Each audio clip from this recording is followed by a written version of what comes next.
Top স্টুডেন্টরা সাধারণত তিনটা জিনিস খুবই ভালোভাবে মাথায় রাখে। First one, clarity.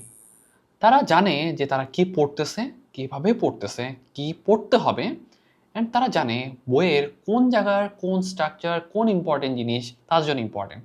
তারা পুরো বইয়ের রোড ম্যাপটা সম্পর্কে ভালো একটা আইডিয়া রাখে এবং সে অনুযায়ী পুরো কনসেপ্টটা বোঝার পর তারা সেটা রিভিশন দেয় এবং প্র্যাকটিস করে।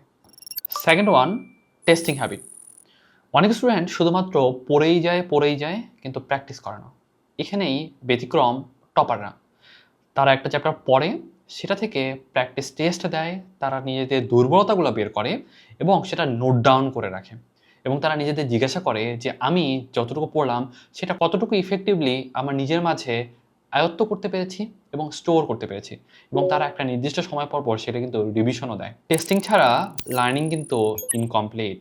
থার্ড জিনিসটা হচ্ছে রিভিশন প্রসেস। তারা দেখবা নর্মালি একটা নির্দিষ্ট সময় পর পর বারবার রিভিশন দেয়। ধরো তারা আজকে একটা চ্যাপ্টার পড়ছে, তারা কিন্তু 3 দিন পরে গিয়ে সেই চ্যাপ্টারটা আরেকবার রিভিশন দিবে, 7 দিন পরে গিয়ে হয়তো আরেকবার রিভিশন দিবে, মাসখানেক পরে গিয়ে আরেকবার রিভিশন দিবে। তারা যখন একটা জিনিস বারবার রিভিশন দিচ্ছে, তাদের মাথায় কিন্তু একটা টপিক সুন্দর করে মাথায় গেঁথে যায় এবং তারা কিন্তু খুব সুন্দর করে পরীক্ষা হলে লিখতে পারে এবং আয়ত্ত করতে পারে, অ্যান্সার করে আসতে পারে। তারা নিজেদেরকে কনফিডেন্ট ভাবতে শুরু করে। এই কনফিডেন্সটা কিন্তু অন্য স্টুডেন্টরা পায় না। কারণ কি? তারা প্র্যাকটিস করে নাই, তারা হয়তো শুধুমাত্র পড়ে গেছে কিন্তু রিভিশন দেয় নাই। একটা নির্দিষ্ট সময় পর রিভিশন না দেওয়ার কারণে তারা কিন্তু ভুলেই গেছে। তাই তুমি যদি টপারদের মতো ভালো রেজাল্ট করতে চাও, তাহলে তোমাকে অবশ্যই 3টা বিষয় খুবই ভালোভাবে খেয়াল করতে হবে।